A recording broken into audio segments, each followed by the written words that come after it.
G'day, folks. It's Adam Gibson here, and I'm joined today by Professor Ian Brighthope. I'm just extremely grateful to have you here, Ian. I think you're one of the genuine pioneers in Australian medicine and nutritional environmental medicine in particular, with a background in agricultural science and researching animal nutrition. As you went on to become a doctor and I think a surgeon, a Bachelor of Medicine and of Surgery, I believe, you went on to sort of, I guess, through the process of, I suspect, asking questions and being curious and looking at the gaps in the medical system, you went on to be the founder of the Australian College of Nutritional Environmental Medicine. And I, having worked in that space as a business coach and helping people who've been through your college, I can't imagine it must be thousands upon thousands of far better educated doctors in this country due to your efforts. And I think specifically today, we're talking here today about the food pyramid and what could really be easily described as the biggest shift in our food system in generations. But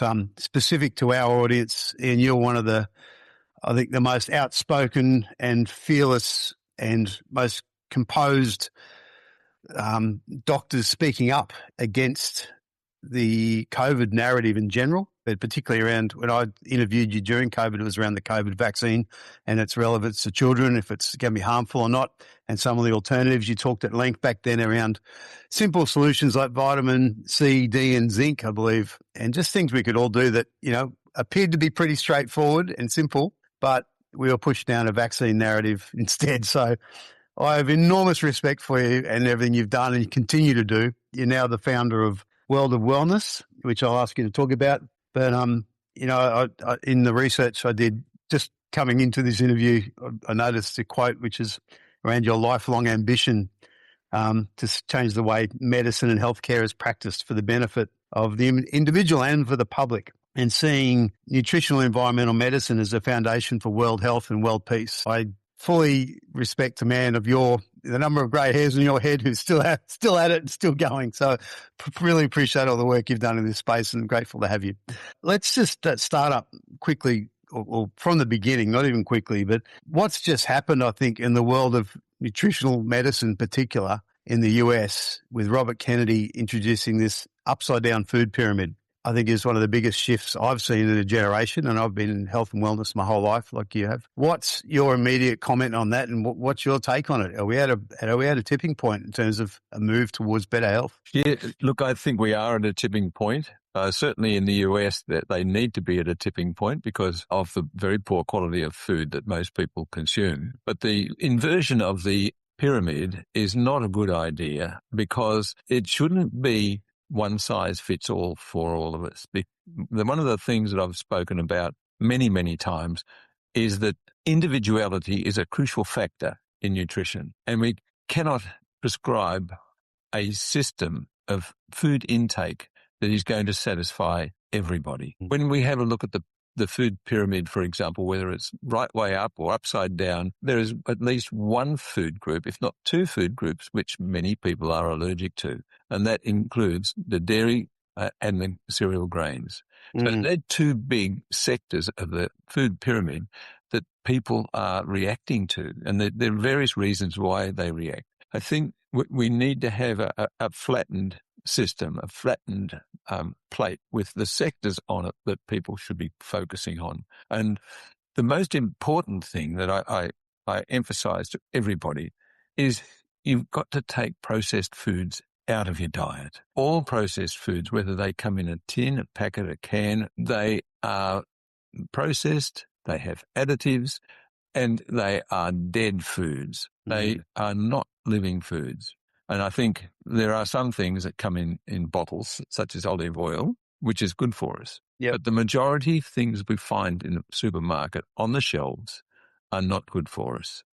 And they contain chemical additives, colorings, flavorings, preservatives, emulsifiers, etc. And all of these things play a very important role in the health or the disease of our gut. And it doesn't take very much of an additive to change the gut flora. The gut flora is where all disease, according to Hippocrates, starts. And let me just add another proviso that I say to the classes that we take, or I took. Not every person can tolerate a chemical, and the ingestion of a single chemical can change the nature of the gut flora for a long period of time. And that change in the gut flora or the bacteria in the gut persists. It may be quiet for a period of time, but sooner or later there'll be an inflammatory response. There'll be a leakage of the gut. There'll be an inflow of proteins that are not well digested from the gut to the bloodstream, to the immune system, and a reaction will occur. And we really do need to focus our attention on the foods that we are eating and the processed foods in particular. RFK Jr. is very switched on with regard to the seed oils, and these are dangerous oils, and they are present in our foods as well. The seed oils contain high levels of omega-6 essential fatty acids, and we don't get enough omega-3 essential fatty acids in our diet as it is. And this is the reason for the need for fish oils and fish in our diet. But let me say that we have a high level of omegas in our diet, not only from the processed foods, but also from meat and beef in particular, and other animals that we consume, because they are fed seed oils as a source of energy as well.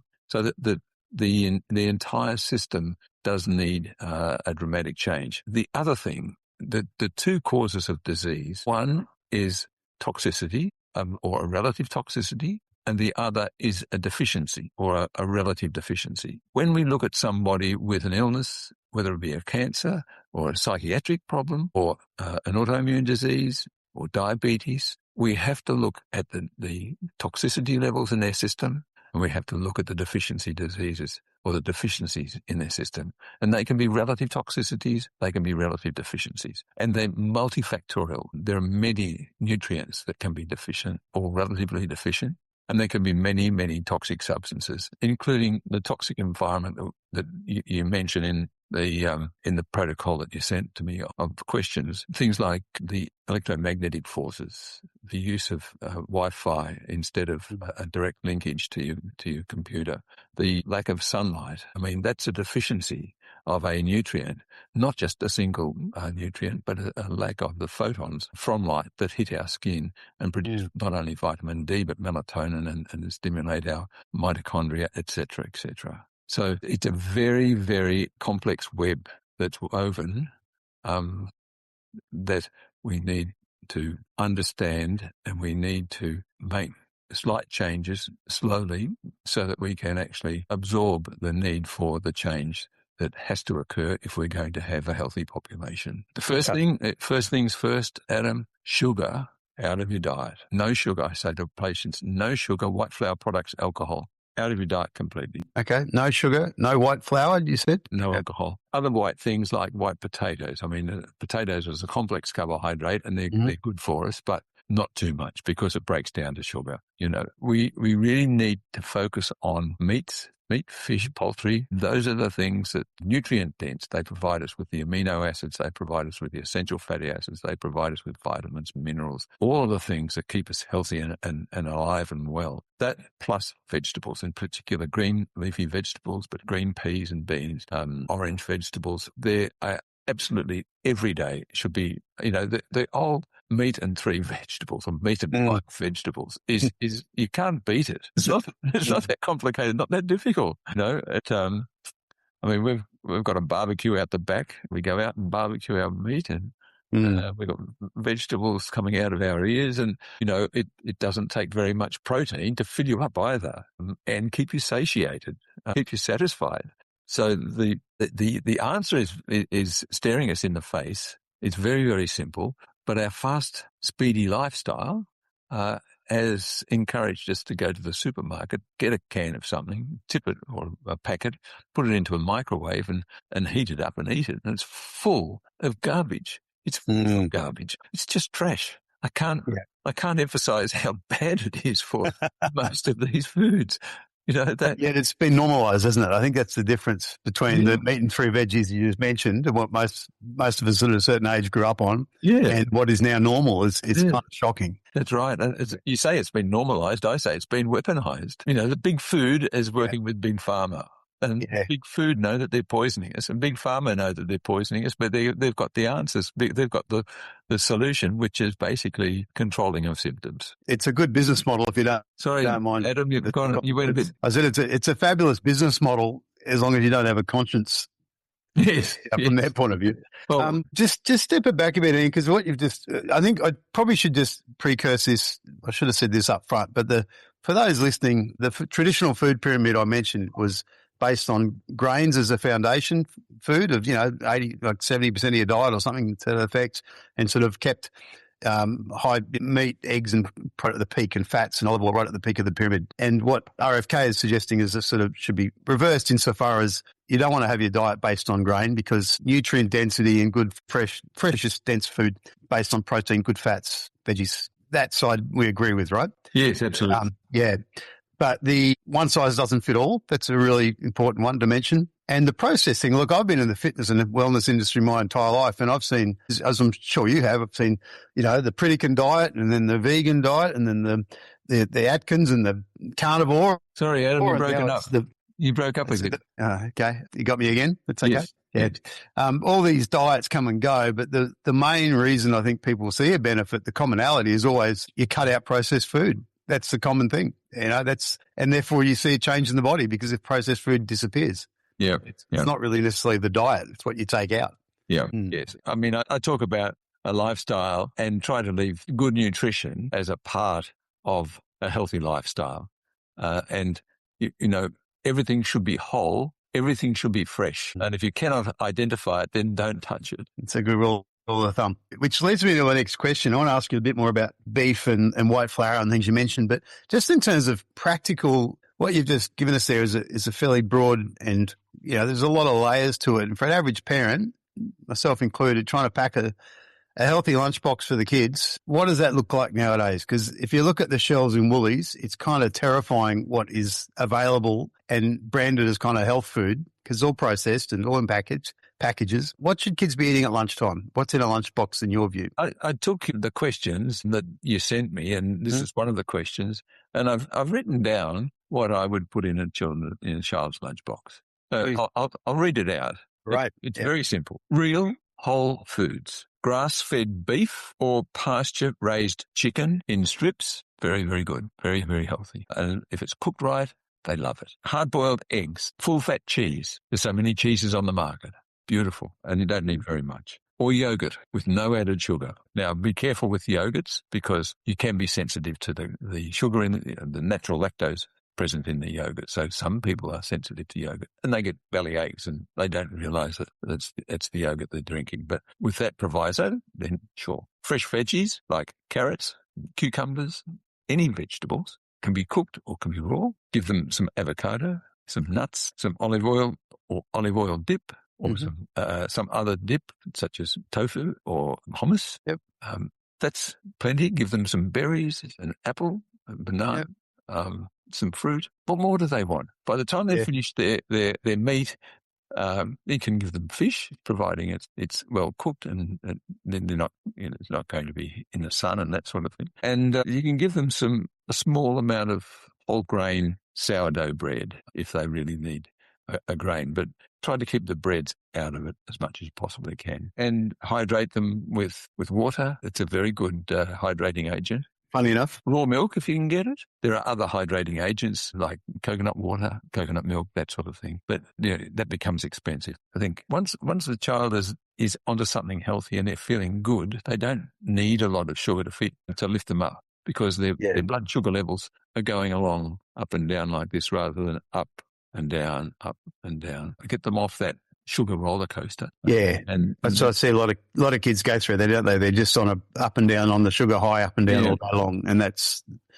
hard for an adult, let alone for a kid trying to concentrate at school. Yes, yeah. Very good. And that requires a bit more preparation, maybe, and a bit more forethought. It's not as easy as whipping an up and go and a packet of chips, and that's kind of the point, isn't it? Really, and that's most parents disappeared again. Yeah, it disappeared again. Let me just see if I can change this for us. I don't think it's my end. I think it's probably mine. So look, given that parents are busy, I think the big difference now from really There's a gremlin in the system today, isn't there? There sure is. You haven't got another app open that's interfering with us? You got me now or not? Yeah, that's fine. Yeah. Okay. Sorry, I have no idea what's happening there. Doesn't matter. Yeah, just in terms of, and this is a hard one. It's just acknowledging, I guess, for parents that with two parents working, trying to get kids out the door in the morning, putting a lunchbox together. It's not as simple. It's not straightforward. It's just acknowledging it takes more effort and more intention behind it. It's more expensive, I think, to feed your kids well than it is to feed them garbage, it seems. It's the garbagey food are getting cheaper and easier. Is that just a mindset shift in your view? Or you've coached a lot of people in this space. What's your thoughts there? Oh, look, it is a mindset shift. Absolutely. And you've got to do it slowly. I think it's important that you give yourself plenty of time in the morning to get ready.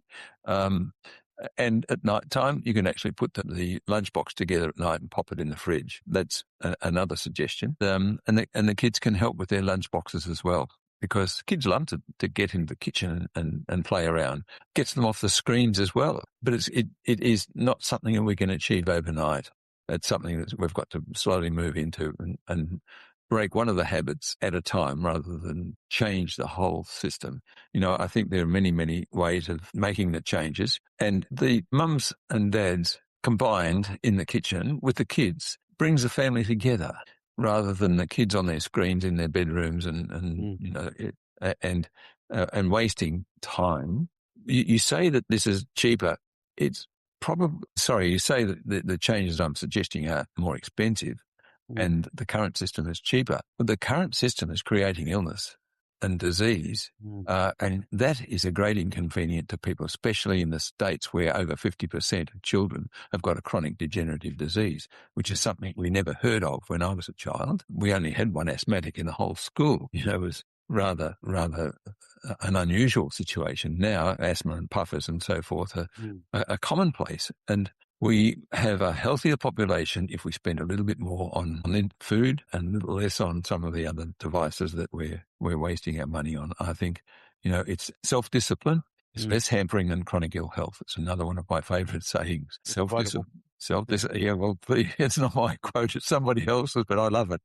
Self-discipline is far less hampering than chronic ill health. And this is what we need. And I think the changes that I'm suggesting are not going to occur overnight. They're going to occur generationally. There's going to be another generation of children coming through and another generation. And slowly we will turn things around, because supermarkets are not going to go out of business and throw away all of the junk food that they've got. They're going to keep on fostering this disease industry for as long as they possibly can, because they're all a part of the bigger picture of BlackRock and the investment, the global investment into food. But the thing that frightens me also, Adrian, is the use of synthetic meats and synthetic protein, synthetic foods that Mr. Gates and his foundation are fostering. Yes, it's Although their share price is just, I think, beyond meat. The share price has gone from, I think it was $1,000 when it launched, and is now under 4 cents or something. They may have done themselves in anyway. But what just talk about that.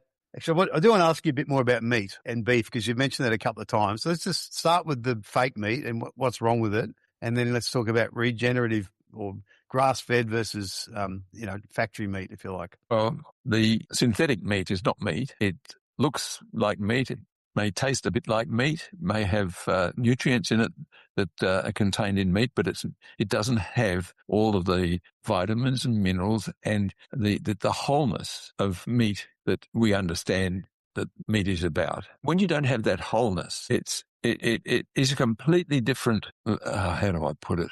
It's a completely different structure with different functions than the meat in the real meat that we eat.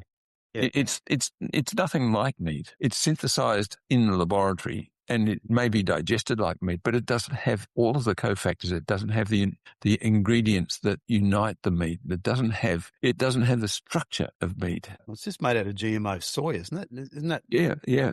Basically made from a glyphosate. Yeah. GMO ready food. Yeah.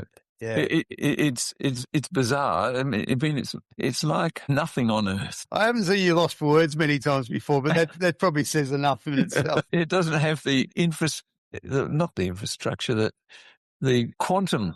It doesn't have the quantum Mm. which is basically the life force of everything that's living. It's never had the life force. And the life forces are in getting down to quantum mechanics and the interaction, not of just molecules of amino acids and so on, but we're talking about the very, very, very subtle substances that are present in living things that make us living.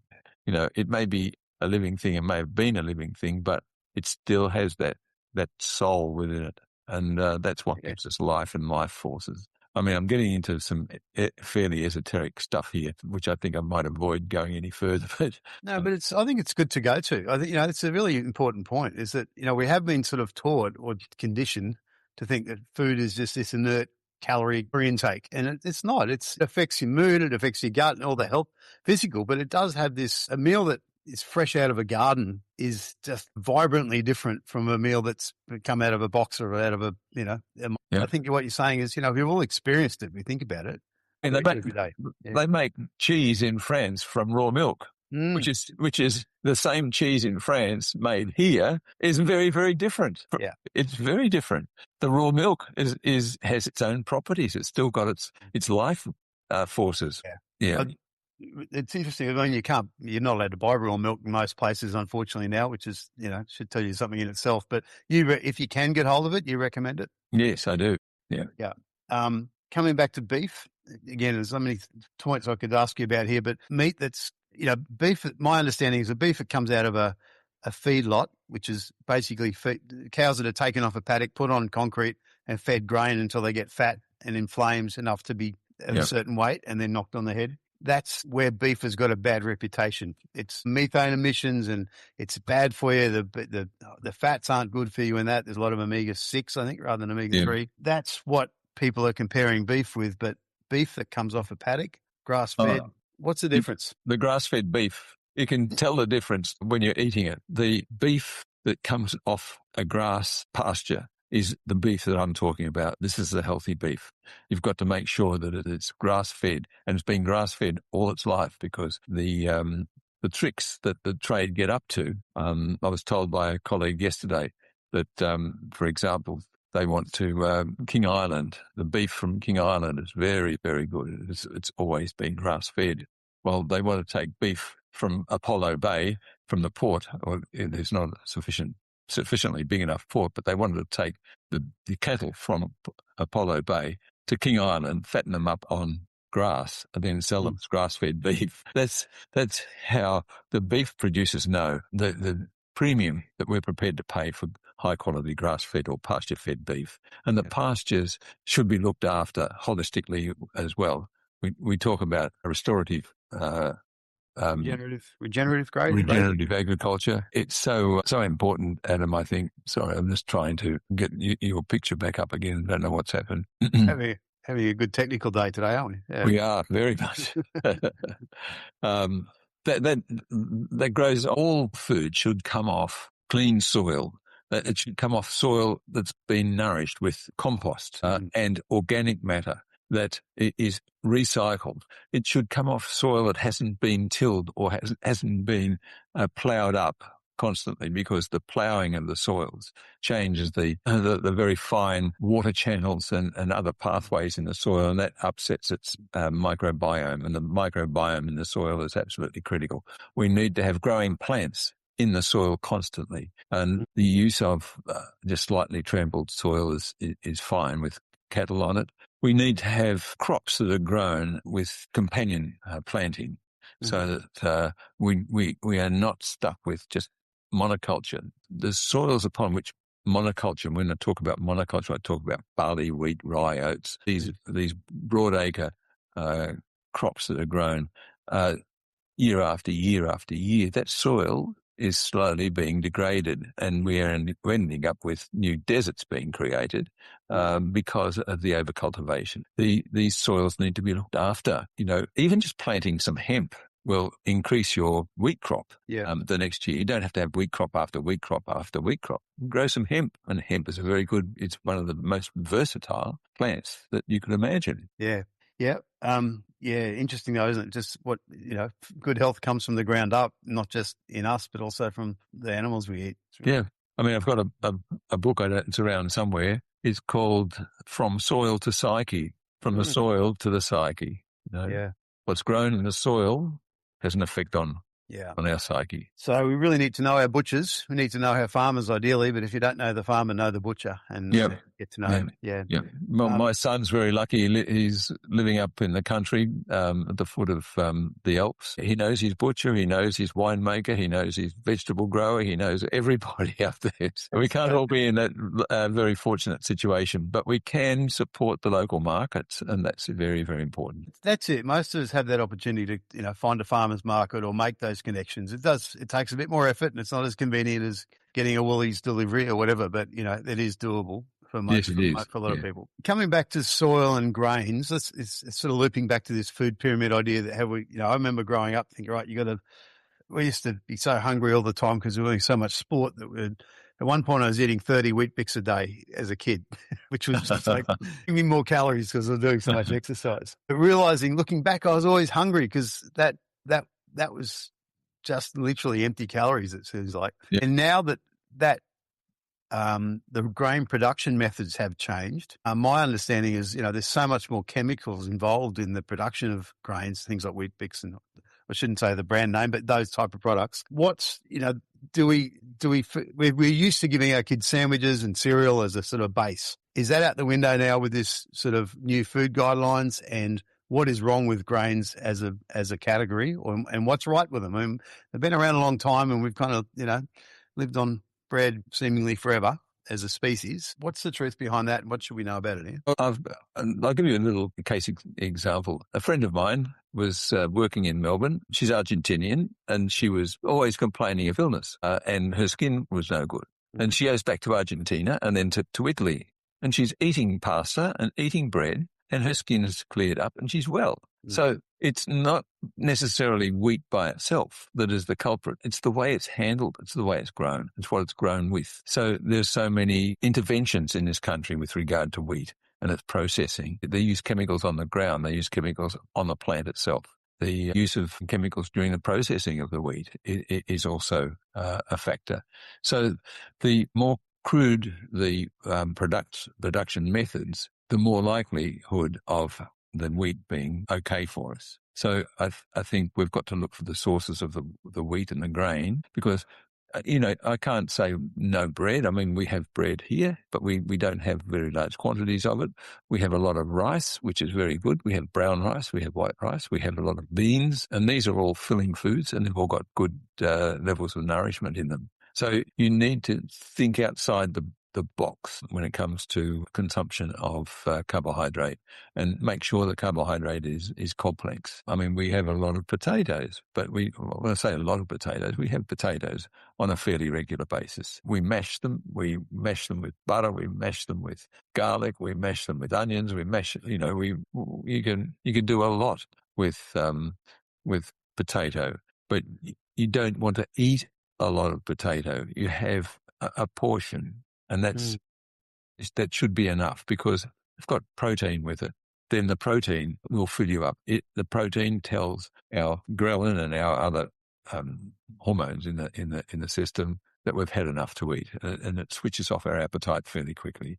Whereas you can eat as much porridge as you like, and then you'll come back more hungry 10 minutes later. Yeah, will be. Yeah. I mean, I should knock porridge, because if it's high quality porridge, it lasts longer than some of the instant porridges. But look, it's not easy for anybody to make changes. But I'm saying, let's just do one thing at a time. No sugar. Sugar is out. And that eliminates a lot of processed foods. Then you can start cutting out the other things as well. To come back to fats, Ian, this is big. I'll come back to that wheat bix conversation. I've realised that my body, I run much better on a higher fat diet, which was entirely the opposite of what we were told as kids is good for us. Like it was super low fat. Even I was a kid, we were on the Predican diet because my dad had some health stuff going on, which, that was supposed to be the good thing to do until Predican died at 40 or something but what's the new thinking around fats, and are all fats created equal? Because I think this is the biggest confusion point for a lot of especially as parents, we're trying to feed our kids good food and we go, well, avoid fat. But is that true in every case? No, it's not. There's almost 2.5 times more energy in every fat molecule than there is in any carbohydrate molecule. So fat is very good for us. And fat is not converted to fat in our body, and it's not converted to cholesterol in our arteries. Fat is utilized as it's a triglyceride fat. You've got the glycerol and the triglycerides, and they are used as food energy sources by the mitochondria in our system. So fat is not converted to fat. It's sugars that are converted to fat. It's been a marketing campaign by the seed oil manufacturers that margarine is better than butter. Margarine is highly, highly toxic to humans. It's not a natural substance. It's made up of seed oils, and the seed oils are not good for us. The butter is a far healthier fat than any margarine, and we use it a lot in our cooking, in our vegetables, our mashes, in our frying and so on. The other fats are oils. I mean, the saturated fats that I'm talking about coming from animal fats. The other fats that I'm talking about that are healthy for us. So butter, tallow, lard, and ghee, presumably, things like that. Yep. Yeah.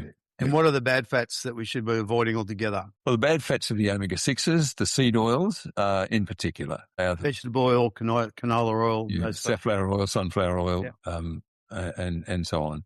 Yeah, the seed oil, that's not really a true seed oil, but it's a very healthy oil, is olive oil. I think olive oil is, the extra virgin olive oil is very good for cooking, but it's good for just, pouring over your salads, pouring over all of your food. It's a brilliant oil.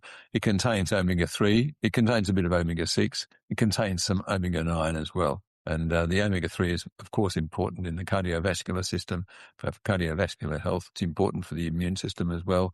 The omega-9 in olive oil is also important for the nervous system. Omega-9 plays an important role in the myelin sheath and the integrity of the nervous system. So all of these things used over a long period of time protect our arteries, protect our nerves, protect our brain, protect the immune cells, and stop the ongoing process of inflammation that's caused by the omega-6. Yeah, and I just want to point out, because I was kind of switched onto this in the last couple of years and realised, well, that means pretty much every counter meal at the local tavern or, takeaway food is almost entirely done in seed oils. It's hot chips, palmies, it's rules out a lot of foods that we kind of got used to, but they are all made, it's cooked in seed oil. And I think in the US, they're even trying now to, a lot of states are pushing to have, potato chips and things fried in tallow instead. Yeah. So, it's a really good thing to switch on to is, realizing how prevalent those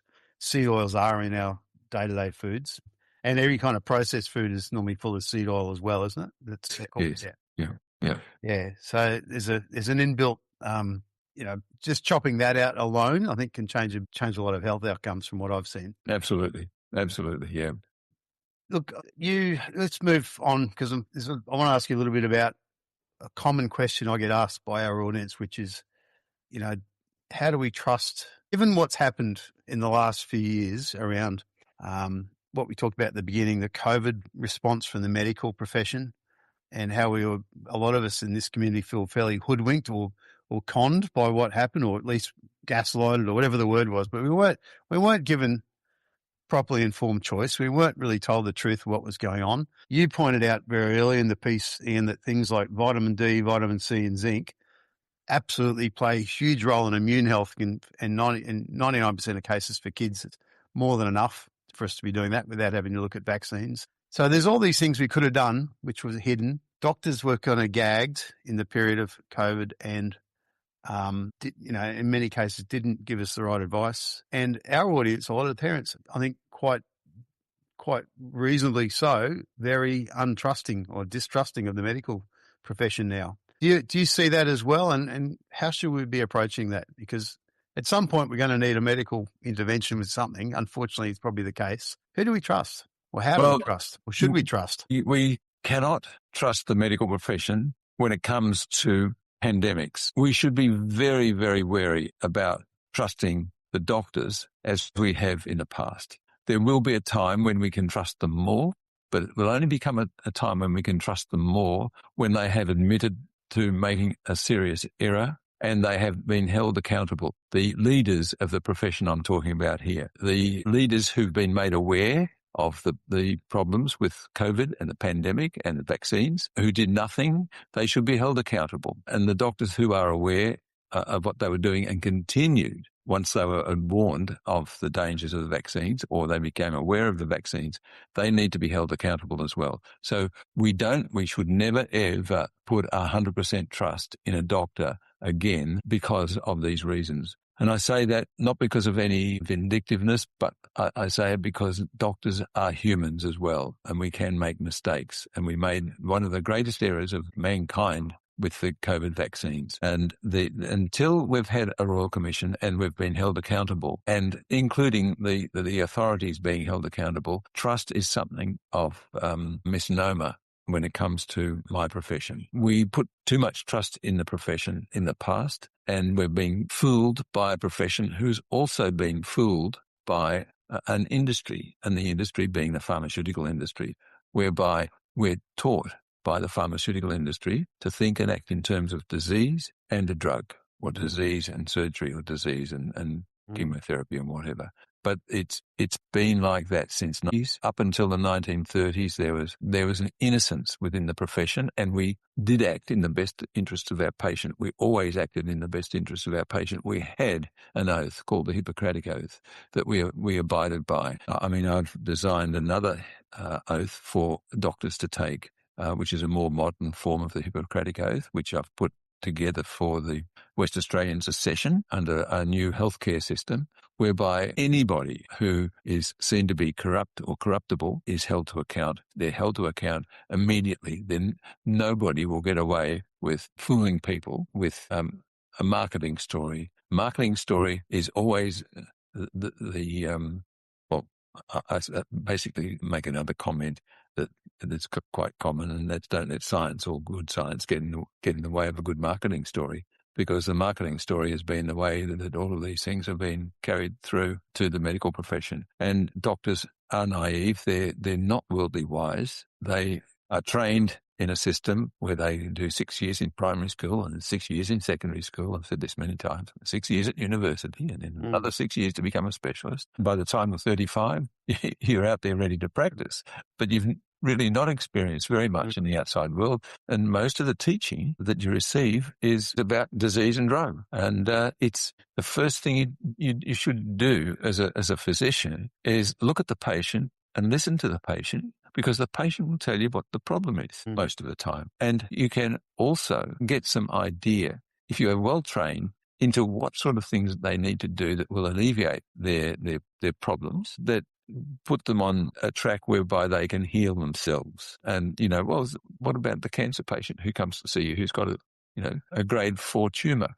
Well, the same thing applies, only they need a lot of guidance. So this is what I'm talking about with the new healthcare system, whereby we have the primary care physician, the general practitioner, we have the hospital, the tertiary situation, we have in the middle a health hub where people who need to be encouraged along a lifestyle approach can go and get the right advice before they get sick enough to end up in hospital. And those who are in hospital, rather than coming out, going back to see the GP and then back into hospital, backwards and forwards, the revolving door syndrome, they go to the intermediate health hub and they're made healthier so they can become a healthy individual and not end up in hospital again. And I mean, it's a very, very simple concept, but behind it is a very, very highly sophisticated system of helping the people to get healthy. And that's a system a lot of sense. Yeah, makes a lot of sense. Yeah. Wow. Okay. Well, look, I just want to point out the enormity of what you're speaking your truth around whether we should trust doctors, but I just want to highlight the enormity of you saying that, the gravitas of it. You're very well esteemed in your profession. You've been on a lot of platforms, on a lot of boards, and a lot of you've been a leader in the industry, in the profession for a lifetime. And here you are throwing people under a bus for something they haven't done correctly. So I just want to hold that moment point that out. I think it's incredibly refreshingly honest and courageous of you to do so, because it would, I think we're all sick of hearing doctors hiding behind excuses and not speaking the truth and so on. So just, I don't know, just want to hold the moment to point that out because. Well, I mean, thanks, Adam. I mean, I'm being very harsh on my profession and they deserve it and they can't get away with it. But trust will come back. There will be people who will hold a high level of trust for doctors, and that's a good thing, providing they know how to ask the right questions and put the doctors, put some heat on the doctors to ensure that they know what they're talking about, they're telling the truth, and that there is informed consent. We need to go back to the time of the Second World War and the Nuremberg trials, when informed consent became a very, very important part of human treatment. That you need to have informed consent, informed refusal, and the option. But we need doctors who are trained in the options. We need to have doctors who are like natural therapists, who can offer you something natural as well as a drug, or something natural instead of a drug. And if we can retrain doctors, and that's what RFK Jr. is doing in the US, he's saying that if a medical school wants funding, they need to have training in nutrition. Yeah, I know. Isn't that amazing? And look, I'll probably point this out. I was aware of this. You please comment if I'm incorrect. As I was a business coach helping natural health practitioners and integrative doctors in particular build their practices up. So that's when I first heard about you in hallowed tones at these conferences and things. Oh, wow, that's Ian Brighthope. But what we discovered in terms of shifting, I help practices who are traditional GP practices shift towards a more integrative model, which reflects what you mentioned about the health hub, about doctors who would actually look at a patient's history, look at their behavior, look at, their lifestyle, and spend more time with them to figure out how we can make some longer term adjustments without just simply giving people a script and a pill and off you go. And the most incredible thing I realized happened as they made those shifts. Well, two things happened. There was three. One was the doctors actually enjoyed their job more. That was really important. The doctors actually feel like I'm doing some medicine that matters and actually has an outcome. Second of all, the patients got better or improved more and reported far better. They felt listened to, for starters, which is a big one. And secondly, they get better results. Yeah. But thirdly, the doctors got red flagged by Medicare for spending too long with patients. Yes. And they were actively discouraged from doing so. Is that your experience also? Is that true? Yeah. Well, it is true. Very, very true. Because if you're seeing a patient every 10 minutes, it's a prescription every 10 minutes. It keeps the wheels of the industry turning.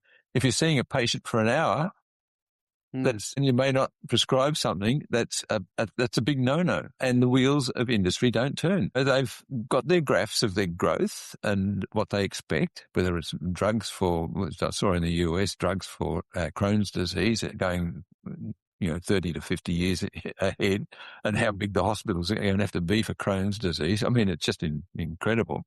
That the attacks on us for doing long consultations and not prescribing medications have been horrific. The doctors who are still doing integrative nutritional medicine, complementary medicine, and doing this sort of work do it quietly, and they keep their heads low.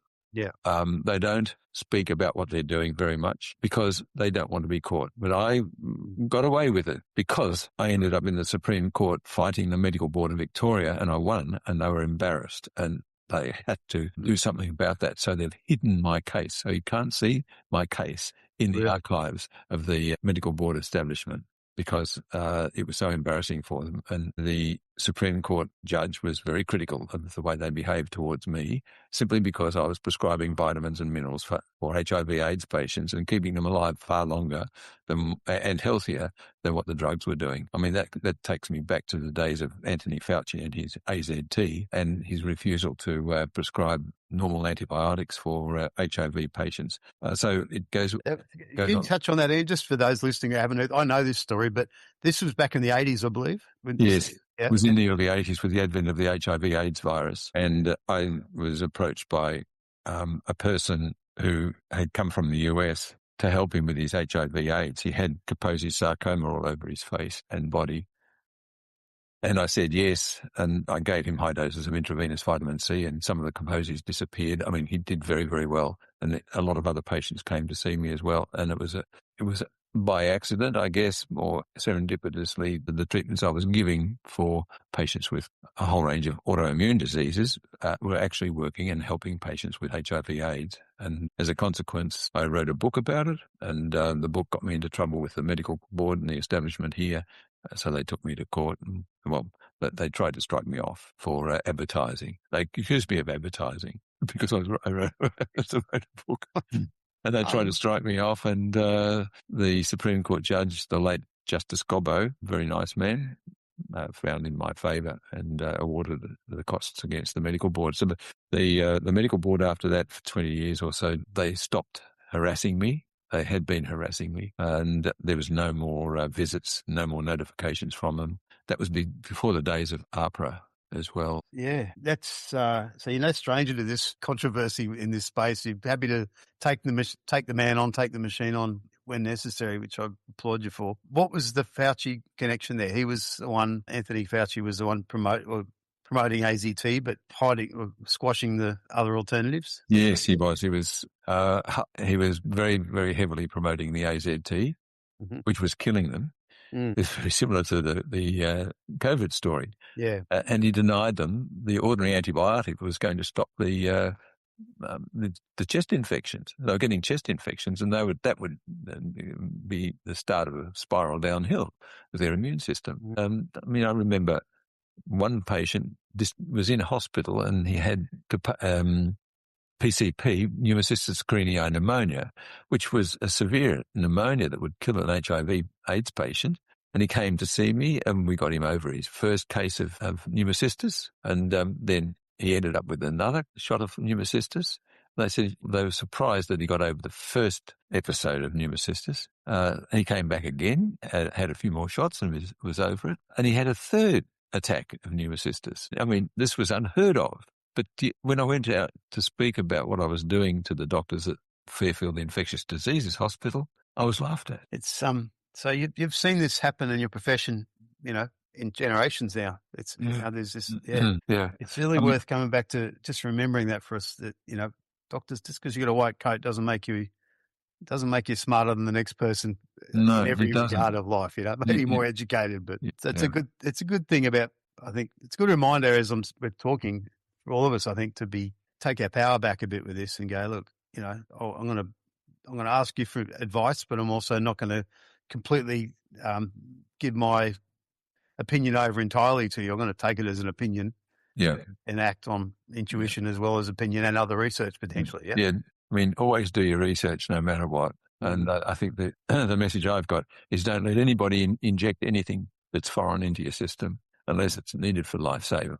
And that's a good thing to go by. Don't let anybody inject or don't even ingest anything that's foreign. It's not natural, that you cannot identify. Because there's always in nature an answer to your problem, whether it be hypertension, cholesterol. There's always in nature a way of handling things. The only real acute emergencies that I will treat as an emergency is if somebody's choking to death or they're bleeding to death. Yeah. Yeah. At which point we're very grateful for the hospital system and, all those things, of course. Yeah. Just one thing, I want to throw this in, Ian, because it was just a quick one, but one thing, coming back to that idea of that, what we used to call 7-minute medicine, the doctor's sort of business model, if you like, of, the churn and burns prescription, here you go, off you go, which was what it was. It was numbers, I could see it. And the irony was that the doctors themselves were almost uniformly miserable doing that. They really weren't very happy doing it. No. And most of them wanted to come and join your college, ACNEM, and become, do the medicine they cared about. Yeah. And it's the medicine of the future too, Adam. I mean, it's absolutely. Yeah, I mean, the college is thriving, and we've opened it up to other healthcare professionals as well. Yeah. So it's well, that was the irony was, this sort of come back to is two things. The irony was there's a whole profession that, not grew up around it, but like naturopaths and all the other natural healers were people I was mainly dealing with and helping as a business coach. The patients that were getting lapped down by the GPs would land in the lap of the naturopath, who would then do the health hub medicine that you spoke about. So that it's almost like, ACNEM was almost trying to getting doctors up to speed with what was already happening in the natural space. Yeah. But interestingly too, and this is just a good tip as people, because I want to give people this takeaway of where to, how do we find a good doctor and where do we go and how do we trust doctors? One of the things that I ended up realizing is that if doctors had to be on the Medicare system, in other words, if bulk billing was part of their practice, their business model, they really couldn't do the medicine, the ACNEM type medicine, the full integrative approach. So a lot of the doctors I work with, we said, look, why don't we just deregister from Medicare? And therefore the patient fee went up, but so did the time, the care and the outcomes, the patient outcomes. Yeah. So it's not always what everyone wants to hear because we think medicine should be free in this country, but maybe to find a doctor that is actually worthy of, you're investing for your family's health and listening to, we need to be okay with, spending that extra money for the consult, not getting the bulk billing refund, discount, whatever, and realizing that, that's a step outside of the system. Yeah. But I think I agree with you, Adam. If you stay within the system, you're going to get punished. If you work outside the system, both with your doctor and the patient, then you can have a far better outcome, providing the doctor knows what they're talking about, and they're working as an integrated team with a natural therapist and other people who are healthcare providers. It's very, very important that we see a new system, and that's why I'm very much behind the system that I've given to the West Australian Secession Group, because they have the knowledge and the understanding that we're talking about in terms of the health hubs and making people healthy again, make Australia healthy again. I mean, it's not just America that needs to be made healthy again, but Australia. And this is, we're well in front with regard to what we're doing here in terms of training doctors in ACNEM, because there's no other college like ACNEM anywhere in the world. And I mean, there's bits and pieces but they're all private and training organizations in the US. Some of them have succeeded, some of them have come and gone, but there's no national group like the Australasian College of Nutritional and Environmental Medicine. So I think we are really, really moving forward with the therapies, providing the doctors are left alone from being persecuted by APRA. APRA has been a real negative with regard to health in the country. They don't know what they're doing. They admit that they don't know what they're doing. They admit that they don't have any doctors trained in nutritional and environmental medicine on their cases. The doctor, I've got doctor friends who are in trouble with APRA, and it's unfair that a doctor who's probably the best in integrative oncology, that is treating cancer patients, is being supervised by a doctor half his age who's got no qualifications in what he's doing. And the doctor who's supervising the doctor in trouble realizes that he's saving patients' lives and starts referring patients to him. How's that? Yeah. It is we're going through a period of time where everything is bizarre, and this is a very bizarre story, but it's a true story. But like you said, Ian, I think what I'm also aware of as you're speaking is, as you said, this was happening in the 80s, and so it's not new. It's just probably we're becoming aware of it, right? This is sort of the, this top-down approach, and it doesn't, I think abdicating trust is probably the worst, abdicating responsibility over to someone who says they've got a qualification is probably the biggest thing under question, and we can have an equal say in it. That's... Yep, you're right there, Adam. I think also, I was at the start of this transition, and we've moved in further down the line, and I think that the transition's probably coming, hopefully, towards the end stage where integrative healthcare is part of everybody's thinking. When I started, there were 4 vitamins in the pharmacy, the Gold Cross of some sort. Very. Now look at pharmacy. Yeah, there's a whole aisle in Woolies almost now. Yeah, vitamins, absolutely. So it's becoming changed. Yeah, it's becoming a norm. I mean, vitamins. We just talk about vitamins. There's so many other nutraceuticals that are valuable, as long as people know how to use them. Yeah, it's also it's what it occurs to me also though. We talk about nutrition in food as we first began this conversation. As the nutrients in food have plummeted, like as the food quality goes down and down and down, there's a whole industry rises up to fill the gap in the, we've got this old nutrient industry that wouldn't have been needed 100 years ago because the food system was real. Well, look, you might have a bit of an argument there. I mean, disagree? That is not the case. Oh, look, there is certain truth in it. Yes, absolutely. But I don't think it's I think it's probably. Don't take me wrong, but I think it's a bit simplistic. That's the only way my brain processes things. I have to, but yeah, no, it's a broad stroke argument. I know. Yeah. I've just seen that this escalation of vitamins and things come in at the same time. Our food system seems to be getting worse and worse. Where's the surprise there? Really conscious of our time here because we could keep going and going, but maybe if you're open to it. The succession conversation, maybe secession. Yes. Secession. If you're open to it, I'd love to have it with you separately, maybe in another time in more depth, if that's sure. Open to that.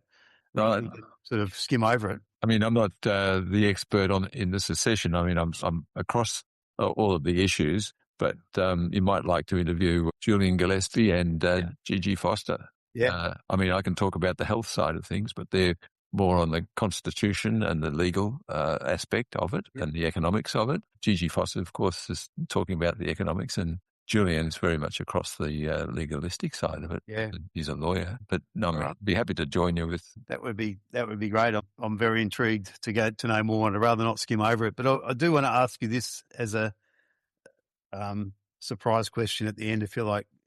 Just to wrap this up, and that is, look, you're someone who is a pioneer. I think have.